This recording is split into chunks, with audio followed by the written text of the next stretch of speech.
currency with public has jumped to a new high of rupees 30 lakh 88,000 crores as of October 21st, 2022 when compared to the currency with public during demonetization at around 17 lakh 70,000 crores.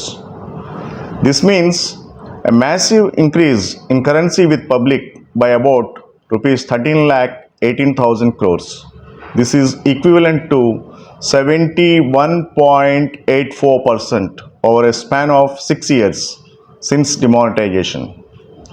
Why this jump? What led to this jump? What are all the positives and negatives of this increase are the points that we are going to discuss today. Before doing that, let me dwell on the money supply for a brief while. The money supply, also known as monetary aggregate, is nothing but the circulation of money in an economy at a particular point of time. Since it is concerned with the specific point of time, it is called a stock concept, which comprises of currency with the public and demand deposits with the public and time deposits of the public with the banking system. Here, the term public has a significance.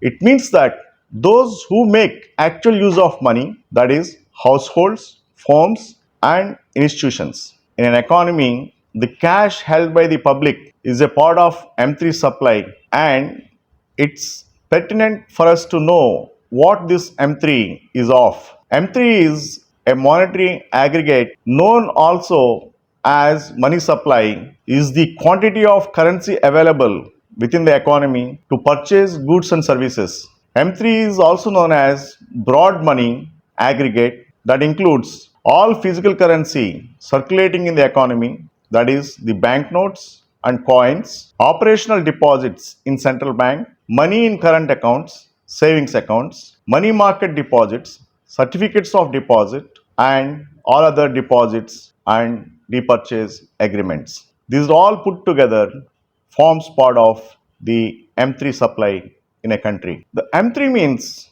aggregate monetary resource of the society. So, cash held by the public is a part of M3. Demand deposits held by public is a part of M3, and the term deposits held by public is a part of M3. In India, the currency with the public over a span of 6 years has increased from 17 lakh 70,000 crores, that is around November 2016, to a number of rupees 30 lakh 88,000 crores by October 21st, 2022. An increase of 71.84% in the currency holdings of the public is really a surprising thing when we are talking about digitization of rupee, digitization of money, and encouragement to digital transactions, particularly post demonetization time. Similarly, if we see the demand deposits with the banking system between 2016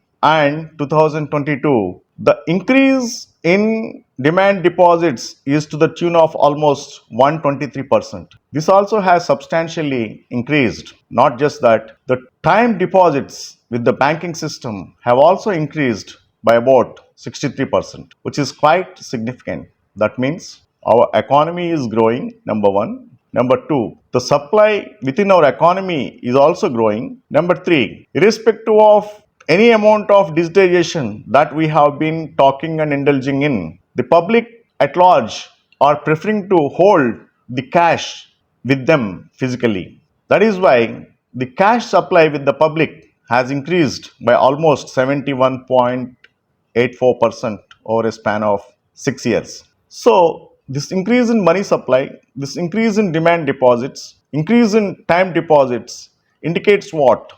They indicate that Indian economy has been constantly growing. Though India has seen some upset during the COVID period, but the self-consumption oriented economy is very much in tandem, and it's its inherent strength. That's why we could see a quantum jump in M3. But this M3 increase should also be seen from the perspective of GDP rise. If there is a GDP rise which can substantiate the M3 rise, then yes, the M3 rise is justified. to correlate that, let's see how our Indian economy has grown between 2016 and 2022. Indian economy has grown from $2.29 trillion size to $3.42 trillion size. If we see the ratio between the currency with the public and the GDP of our country as of October 21st, 2022, we can say that in India, the aggregate cash holdings are to the tune of 11.27% of our GDP. When we compare this number with other countries, yes, we are justified. The highest percentage being 12.9 and the least being 3%. We are in the first five countries which hold high quantum of cash physically. Similarly, when we try to correlate the M3 aggregates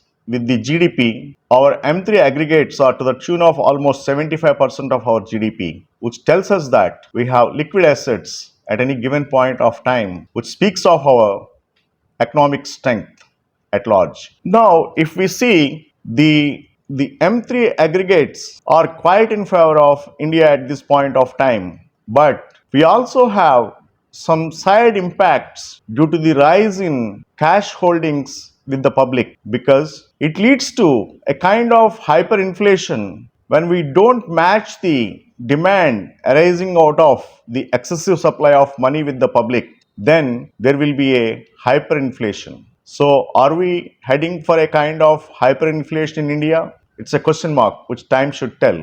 But as of now, it looks like that we are on a strong footing as far as our economy is concerned. We have chosen M3 as a favorable measure to take any kind of policy decisions because what makes money supply of utmost importance is the fact that it regulates the growth of an economy. An increase in the money supply brings down the interest rates, which leads to a rise of investments by the people. A decrease in the money supply will have the opposite impact. Thus, its management becomes an essential requirement for achieving economic development and price stability. Analyzing the money supply from time to time helps economists to develop appropriate fiscal policies. These policies then assist in dealing with undesirable levels of inflation or deflation. M3 as a money aggregate is a measure of the money supply for developing policies because M3 measure reflects almost all the cash in circulation with both public and financial institutions, and there seems to be a positive relationship between the growth of the M3 money supply and that of inflation. That in fact we are seeing at this point of time in our economy. In our economy, there is a hyperinflation. Added to that, there is an inflation caused by Ukraine and Russian war, due to which the prices of commodities have substantially increased and the prices of oil have substantially increased, giving an inflationary trend on the Indian side. That apart, the hyperinflation arising due to the fact that the money supply with the public has increased is also contributing to our inflation in India. So, a hyperinflation and an inflation due to external factors put together is what the inflation currently which is there in India. By looking at the M3 aggregates, the policymakers and the Reserve Bank of India can take decisions on time to time basis whether to reduce the money supply or to increase the money supply. That is where at this point of time today we are having huge liquidity, huge surplus in our economic system. But this surplus has to be utilized well for the revenue generation over a period of time. Or if the money is wasted without creating capital assets, without generating investments, then I feel we are going to head for a deep hyperinflation oriented economy where our rupee will face the grunt because of hyperinflation and our imports will become very expensive and our exports will become much more cheaper, may be attractive, may not be attractive. Hence, we need to utilize this golden opportunity of the excessive money supply with the public in converting that into long term investments in the larger interests of our economy, which can in a way reduce the hyperinflation and help as a measure to reduce the overall inflation and help the country create revenue generating assets over a period of time. That's what I would like to say as a part of this M3 discussion and increase in the cash supplies with the public. Thank you very much.